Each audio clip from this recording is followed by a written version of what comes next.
water. We've seen water above the vehicles and above the trees, above the power lines, and above houses. This was Princeville, days after Hurricane Matthew dumped roughly 15 inches of rainfall on the town and on communities upstream along the Tar River. We in the Weather Service, with many of our partners, have already begun actively talking about what we can improve following Matthew, and there are a lot of things to tackle. Hurricane Matthew provided a devastating reminder that hurricanes are not just points on a map. Deadly hazards from tropical cyclones can occur far from the center of the storm. And it all surrounds the fact that water is so heavy and so damaging and so deadly, and I think nationally, even worldwide, we're just not quite afraid enough of water.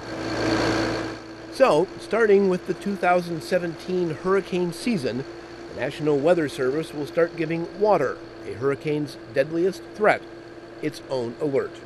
We think of tropical storms and hurricanes as these big wind machines, right? And the wind can be damaging and deadly. But 9 out of 10 people who die in U.S. landfalling tropical systems die due to water. Historically, storm surge is the biggest killer, but number 2 right behind it is the inland flooding caused by heavy rainfall. And wind does kill, but usually it's water, and people don't have as much fear for the water as they should, given how many lives it is taking. Storm surge watches and warnings will now be separate from hurricane alerts. It's all because storm surge, flooding, and hurricane force winds often don't happen at the same time and place. Here's what the new warning system would have looked like along the coast with Hurricane Matthew. Storm surge watches, in the lighter color, will be issued when flooding is possible.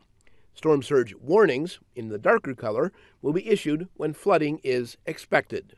What the call to action is for storm surge is different. It's evacuation, it's get out of that area. As compared to for wind, we take shelter out of flood-prone areas to hide from the wind. And we really, really need to focus on the individual hazards, not worry about the exact track, or where the eye is, or what the category is.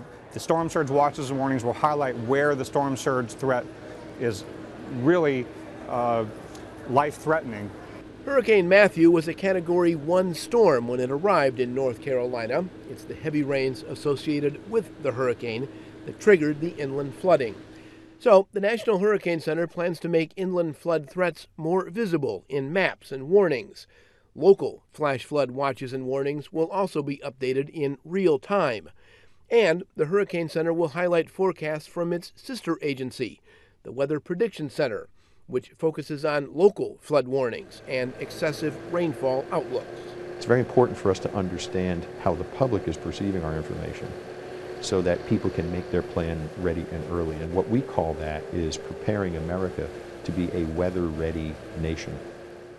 The best forecast can be scientifically brilliant, but if the public doesn't understand how to use it with a state of readiness, preparedness to respond, and then recovery after an event, we've not fully completed our job.